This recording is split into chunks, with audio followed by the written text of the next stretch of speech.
नमस्कार प्रेक्षकांनो, मालिकेच्या उद्याच्या भागामध्ये आपल्याला पाहायला मिळणार आहे की आता तारिणी ही अमृतसरला पोहोचलेली आहे. कारण तिचं ऑपरेशन तिरंगासाठी म्हणून तिनं एजंट म्हणून आता तिथे कामगिरी करायची आहे. देश सांभाळायचा आहे. देशावरती जे संकट आलेलं आहे त्या संकटातून आपल्या देशाचं रक्षण करण्यासाठी तारिणीची निवड झालेली आहे आणि तारिणी तिथं पोहोचलेली आहे. पण घरी मात्र केदारला सगळेजण प्रश्न विचारतायत.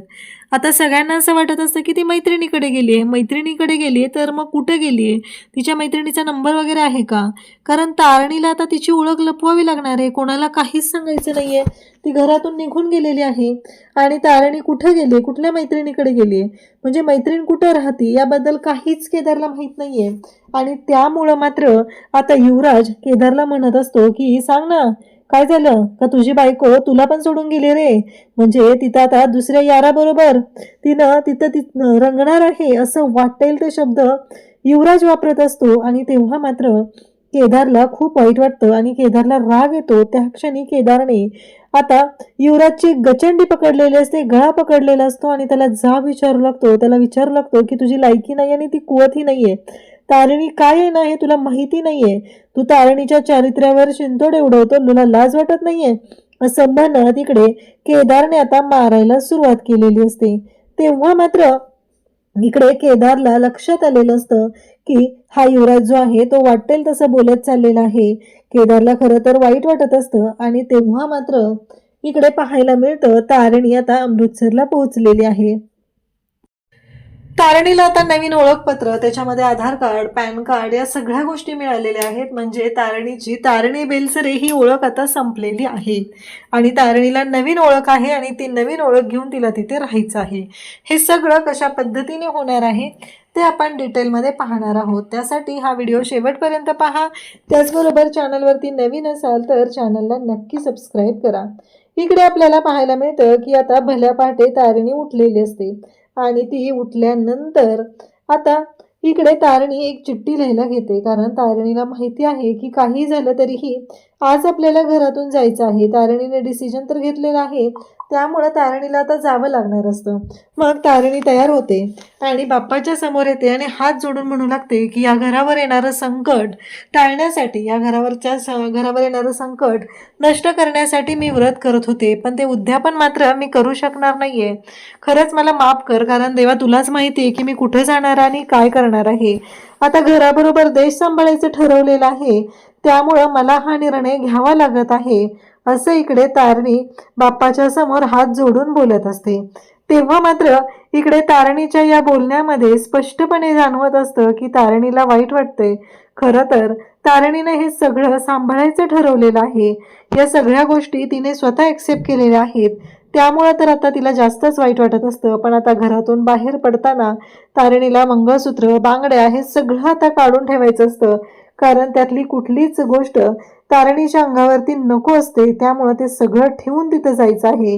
या सगळ्या गोष्टी आता तारणीला कराव्या लागत असतात. तर इकडे तारणीने सगळं आता बांगड्या वगैरे सगळ्या गोष्टी, मंगळसूत्र सुद्धा काढलेलं असतं आणि ते पर्समध्ये ठेवलेलं असतं.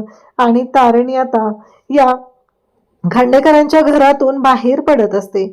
तर केदार उठतो आणि बॉस, गुड मॉर्निंग बॉस असं म्हणतो आणि पाहतो तर काय, तारणी तिथं नाहीये. मग तारणी कुठे गेली अचानक हा प्रश्न केदारला पडलेला असतो. तारणी काय झालं म्हणून तो शोधाशोध करत बाहेर येतो. तर बाहेर आल्यावर पाहतो तर चेतना काकू सुद्धा तारणीला शोधत असते. चेतना काकूला सुद्धा प्रश्न पडलेला असतो, तारणी आज उठून का गेली नाहीये, आज तर पूजा आहे, एवढं सगळं आहे घरामध्ये, मग तारणी कुठे गेली हे चेतना काकूच्या डोक्यात असतं. आणि तेव्हा मात्र आता केदार शोधत येतो. केदार म्हणतो मी रूममध्ये पाहतो असं म्हणत केदार आता रूममध्ये जातो आणि तारणीने लिहिलेली चिठ्ठी त्याला दिसते. ती चिठ्ठी वाचत असतो, ढसाढसा रडत असतो. तेवढ्यातच दयानंद खांडेकर बाहेर आलेले असतात आणि ते म्हणत असतात की तारणी माझ्यासाठी चहा आण. तेव्हा आता पद्मिनीचा गोंधळ सुरू झालेला असतो. म्हणजे तारणी काम करायचंय, थोरली सून म्हणलं की तारणी, आणि मान द्यायचं झालं की हिची लाडकी सून जिनिशी कुठल्या कामाला हात लावत नाहीये. आता उद्यापन पण तारणीला जबरदस्ती करायला लावलं, म्हणजे व्रत, पण तारणीवर सगळ्या गोष्टीचा ब्लेम केला जात असतो. तारणीलाच नावं ठेवली जात असतात. आता मात्र इकडे तारणी नाहीये म्हणून तारणीच्या नावाने सगळे खडे फोडत बसलेले असतात. जेव्हा तारणी तिथं असते, तारणी हे सगळं मनापासून करते, तेव्हा मात्र कोणाला त्याचं काहीच वाटत नसतं. आता मात्र सगळे तारणीला नावं ठेवत असतात. केदार मात्र खूप रडत असतो. तेव्हा बाहेरून सगळे हाक मारत असतात. पद्मिनीचा वेगळाच गोंधळ सुरू झालेला असतो. ती म्हणत असते की नाही, इकडे येणारच नाहीये ती, कारण खूप वेळ झालं मी त्यांना दोघांना पण बोलवते, पण ते दोघंही बाहेर आलेले नाहीये. तुमचा मुलगा आणि तुमची सून लाडकी बघा काय चाललंय त्यांचं, असं म्हणत आता पद्मिनीने गोंधळ घालायला सुरुवात केलेली असते. तेव्हा मात्र इकडे निशी त्याचबरोबर केदार सगळेजण आलेले असतात आणि निशी म्हणत असते, म्हणजे तारिणी पळून गेली म्हणायचं, असं म्हणत ती गोंधळ घालत असते. तेवढ्यातच चेतना काकू तिथे येते. चेतना काकू म्हणते, अगं काय बोलतेस तू, हे सगळं कळतंय का तुला, असं म्हणत चेतना काकू थांबवत असते. तेव्हा मात्र आता पद्मिनी आणि युवराज म्हणत असतात की जे खरं आहे ते खरं आहे, जे खोटं काय बोलते मी, उद्यापन पण तिनं केलेलं नाहीये, तशीच आहे तारिणी, तिला सवयच आहे या सगळ्या गोष्टी, अशाच गोंधळ घालायची तिला सवय आहे आणि तिनं तिच्या सवयीनच वागलेली आहे, वेगळं काही केलेलं नाहीये, असं ती सगळ्यांच्या समोर सांगत असते.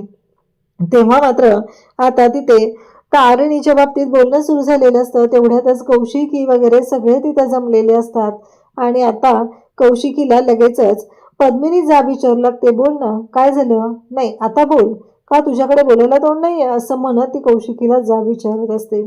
तेव्हा मात्र कौशिकी शांत झालेली असते. कौशिकी म्हणत असते की काय झाले केदार, तू बोलशील का. केदारला ती बोलतं करण्याचा प्रयत्न करत असते, पण केदार मात्र शांतच असतो. तेव्हा युवराज सगळ्यांना सांगू लागतो की काय बोलणार आहे तो, दिसत नाही का त्याचा चेहरा किती बोलतोय, तुमच्या कोणाच्याच लक्षात येत नाहीये का, बघा जरा त्याचा चेहरा किती बोलतोय आणि तो किती बोलतोय हे कळतंय तुम्हाला, असं म्हणत आता सगळेजण तिथं असतात. आणि त्याच वेळी इकडे केदार शांतच असतो आणि या युवराजची एक वेगळीच नाटकं सुरू झालेली असतात. मुद्दामच ते हे सगळं करत असतो. तेव्हा मात्र तारिणी कुठं आहे, तारिणीच्या बाबतीत काय झाले, असे अनेक प्रश्न सगळ्यांना पडलेले असतात. सगळेजण मात्र आता तिथे केदारला प्रश्न विचारू लागतात. तेव्हा तारिणी त्याला बोललेली असते की केदार, तुला या सगळ्या प्रश्नांची उत्तरं द्यावी लागणार आहेत, तुला खरं तर सगळ्यात जास्त त्रास होणार आहे आणि तशीच गोष्ट घडताना आपल्याला दिसत असते. इकडे कौशिकी म्हणते, बोल केदार, काय झालंय हे सगळं, काय आहे या सगळ्याचा अर्थ, कळतंय का तुला, असं म्हणत कौशिकी आता त्याला प्रश्न विचारत असते. तेव्हा मात्र केदार शांतपणे सगळ्या प्रश्नांची उत्तरं द्यायचं ठरवतो, पण बोलणार कसं, कारण त्याला कुठल्याच गोष्टी क्लिअर सांगता येत नसतात. एकतर त्याला स्वतःला त्या गोष्टी नीटशा माहिती नसतात आणि तो कसं सांगणार, हा मोठा प्रश्न उभा राहिलेला असतो.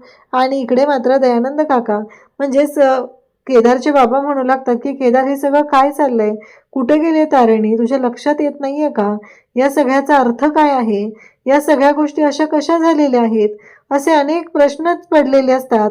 तर इकडे केदार मात्र शांतच असतो. सगळे म्हणतात की फोन लावला पाहिजे आणि मग फोन लावू लागतात आणि जेव्हा फोन लावला जातो तेव्हा तारिणीचा मोबाईल स्विच ऑफ येतो. तर इकडे आपल्याला पाहायला मिळतं की युवराजची वेगळीच नाटकं सुरू झालेली असतात.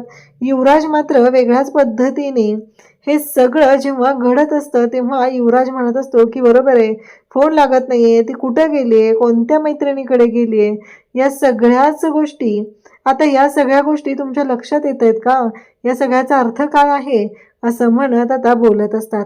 तेव्हा मात्र तो म्हणतो की बरोबर आहे, मला कळलं आता नक्की काय चाललंय ते, म्हणजे ती आता याराला भेटायला गेलीये, म्हणजे तुला सोडून गेलीये, लक्षात येते का हे सगळं काय आहे आणि या सगळ्या गोष्टी कशा पद्धतीने चाललेत, म्हणजे तुला पण डच्चू दिलाय तिने आता, असं म्हणत युवराज केदारला चिडवत असतो.